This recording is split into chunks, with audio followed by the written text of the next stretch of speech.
In this quick tutorial, we're going to show you how to turn your Precision Shaper machine on, whether it's AIO, version X, Avenger, Avenger 2, or PSVH system. First thing, go ahead and boot up your PC.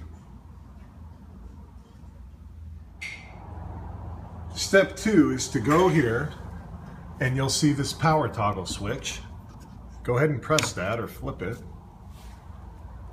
until you receive a red light on your controller. Then you'll go ahead and turn the controller on. You should hear a motor lock, or all the motors lock at that point in time. The next step is to open up our controller software. You'll either have a mock loader or a shortcut on your desktop, depending upon the system or the amount of profiles for your system that need to be used. In this case, for the AIO system, go ahead and use the mock loader.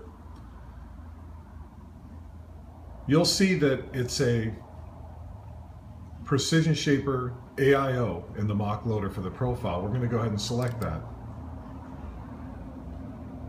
The next prompt, if it's an enhanced smooth stepper system, is to select the correct connection type.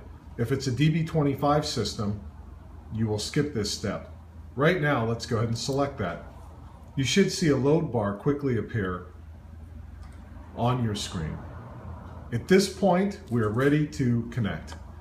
To do so, you'll hit the reset button, and now we should have communication to your machine. To ensure your machine is connected, we manually jog the machine using the controller. You'll either hit the tab button here, which brings up the controller pennant. On some systems, you'll actually use the keyboard. It'll look a little bit different depending on the type of system you own. To jog the machine, you simply, for this version, you'll go ahead and use your mouse and you'll select one of the appropriate pennant buttons. Z- gets Z to go to the sky.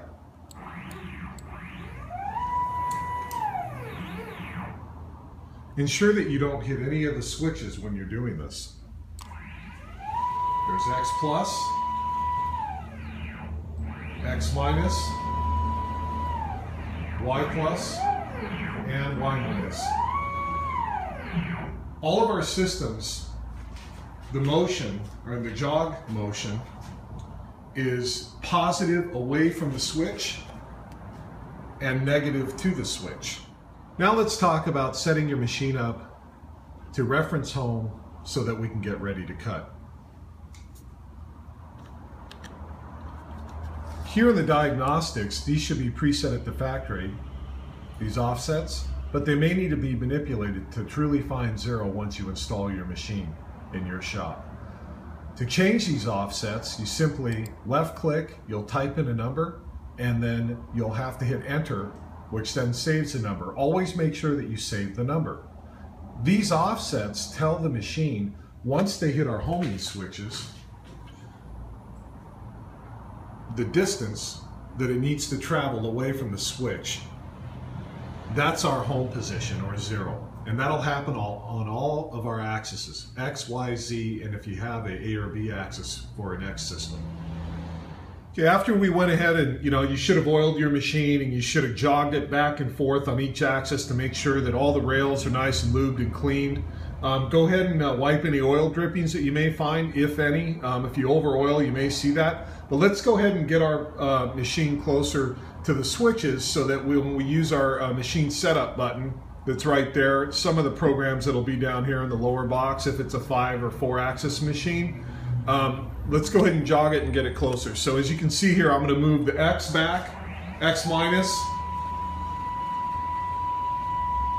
pretty close to the switch. And then I'm going to run Y minus pretty close to the switch. That's good. X should go back a little further. And we can even raise Z up closer. So at that point, what we do is we'll go ahead and shelve our, go ahead and hit tab and we'll close out on our pennant there. And what's important to know is you have to use all zeros here. I like to restart it just to clear out any info that's in the ESS, just to ensure that the code grabs correctly and there's no preloaded information stored. So we go ahead and zero out everything, and at this point we hit machine setup.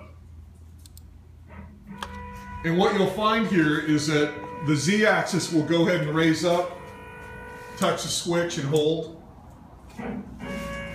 Y-axis now is going to go back, touch that switch and hold. And then last but not least, the X is going to come back, hit that switch. And then what happens is that we position ourselves to an offset.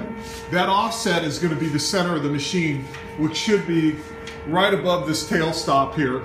And the cutter should be splitting the difference of the face.